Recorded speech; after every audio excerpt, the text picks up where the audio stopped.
Oh, JD Vance knew what he was doing. JD Vance knows that the end is near for Donald Trump. He knows that Donald Trump is panicking and is terrified of an impeachment during this term if Democrats take control of the House of Representatives. And if Democrats can get overwhelming support in the Senate, who knows what could even happen there? Conviction? ?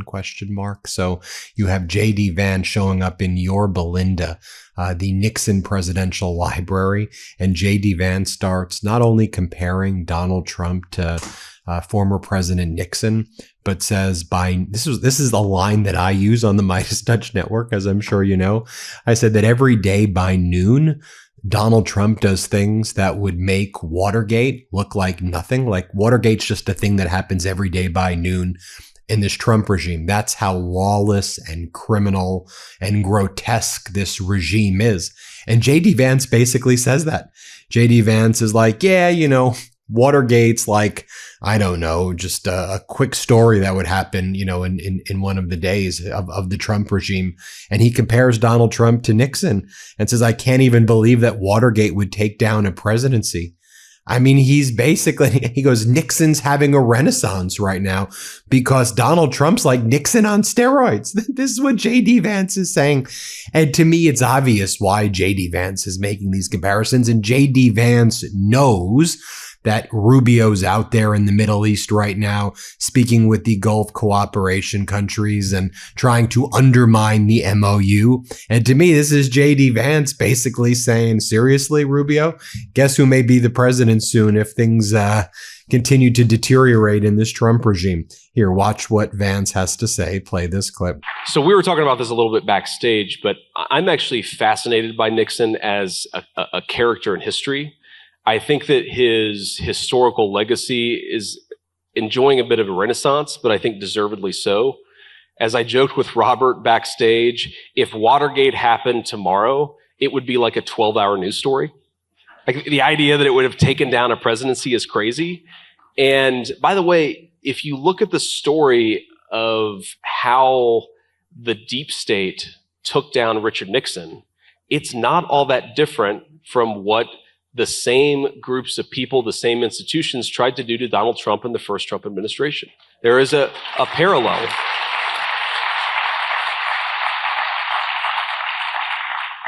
I also just, at a personal level, young senator, vice president, writes some best-selling books, is hated by the media. It kind of sounds like JD Vance. So I'm a little, I've always liked Richard Nixon, but okay. And then Vance compares Donald Trump's base to Nixon's base and not Reagan. And so what Vance wants everybody to make the association with is that Trump is Nixon, Nixon is Trump, same base. Think about them along the same lines. Ronald Reagan, no longer and I'm saying this in an exaggerated way, the MAGA Republican patron saint, because they know that Donald Trump ain't Reagan or anywhere near a Ronald Reagan. He goes, it's more of a Nixon, but Trump's like a Nixon on steroids. Let's rehab Nixon. Here's watch what JD Vance says. Here, play this clip. Have drilled into me is that Nixon's coalition in 72, though if you look at the top line numbers, you would say, well, that's exactly what happened in 1984. It's much different. Nixon's coalition in 72 is actually durable and much more closely resembles the Trump coalition of 2024 than the Reagan coalition of 84. So what Reagan did in 84 is he ran up margins basically with white Americans. And of course, he won a historic landslide, but the country's much less white today than it was in 1984. Nixon's coalition was unbelievably durable to the demographic change that we've seen in the United States of America. So this is a guy who Reagan could not have won his landslide in 2024.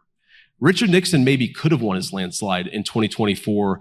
And I think that there's a very important political lesson in that for all of us in the Republican Party. He was actually like a political genius. And then JD Vance does address the catastrophic and unlawful war in Iran and the MOU. And JD Vance is like, there are all of these people, and I'm pretty sure he's also talking about like Rubio and some of the neocons. They're constantly trying to change the mission that Donald Trump set for us. We did everything we wanted to do, and now we're restructuring and reordering the Middle East, and this is a major diplomatic achievement. And this is also, in my view, a veiled threat right here at Marco Rubio. Tell me what you think right here. Let's play it. And one of the things I've seen with the President of the United States in the last few weeks, and frankly, some of the criticism that we've gotten even from our friends, is they're constantly trying to change the mission that Donald Trump set us up to achieve. And what did he say? He said at the outset, I want to destroy their conventional military. I want to eliminate their ability to project power, and I want to ensure that they never have a nuclear weapon ever, okay? And what I've seen is some people try to say, you know what, well, that's great, but you should have a different objective. And I think the reason why the president has been so successful is because he refuses to give in to that impulse. He says, we came what we set out to do. We created incredible diplomatic, economic, and military leverage. Let's use that leverage to go and accomplish an even bigger win for the American people. That's what he's asked us to do. It's not over yet, but so far, so good. And then JD Vance says, I'm a millennial. And so the great Christian theologian P. Diddy once said, mo money, mo problems. Here, play this clip. Sort of keying off of that, you title the chapter, More Money, More Problems. Why does more money sometimes cause more problems? Well, again, I'm a millennial, and so I believe that's the wisdom of the great Christian theologian P. Diddy, who, as we found out over the last couple of years, is very much not a Christian or a theologian. But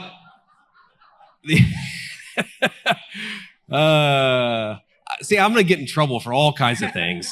That'll be one of them. That will be in an attack ad at some point in the future. But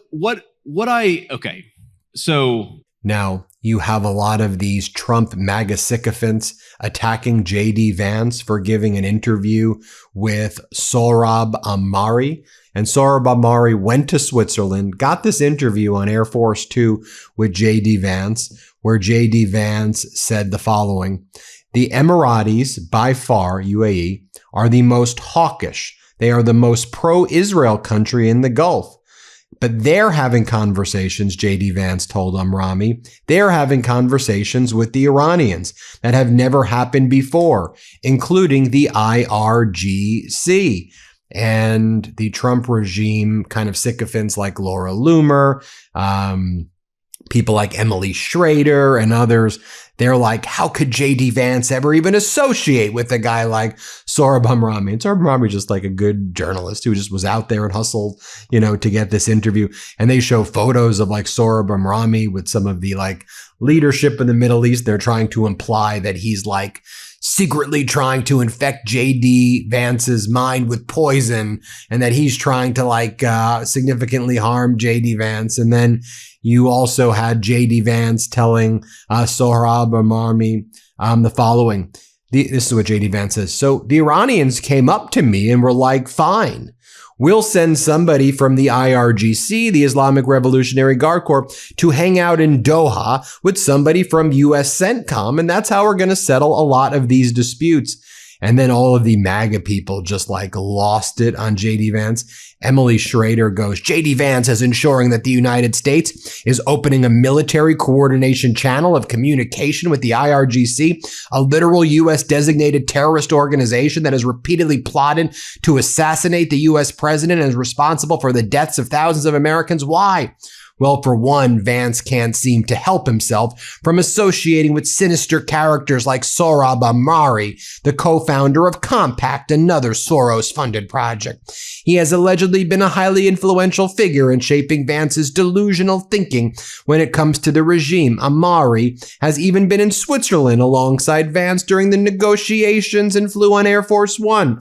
He also incidentally fraternizes with anti-American extremists like Code Pink, praises pro-Hamas and fellow Soros-funded outlets like Dropsite News, and he has recently minimized the blatant rising Jew hatred spreading across America. Meanwhile, it's Sohrab who has allegedly been instrumental in establishing a hotline in which Iranians would send an IRGC officer to sit alongside a CENTCOM representative in Doha and coordinate expert-level military communications regarding the Strait of Hormuz. And the most insane part is the likes of JD Vance want you to think that's a good thing. There's nothing conservative or pro-American about these positions.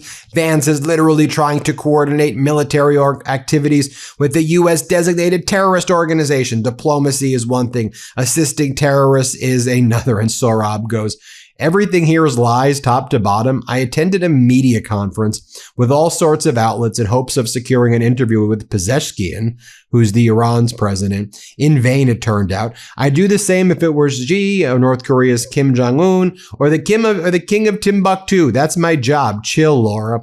Laura Loomer goes, why would Sohrab Ahmari be invited to Air Force Two to travel with JD Vance and get special access for an interview? In his post below, he's bragging about flying with the VP. 3 weeks ago, senior White House sources of mine came to me very concerned. They told me Sohrab has been running around telling people he's advising our vice president on Iran and other foreign policy issues.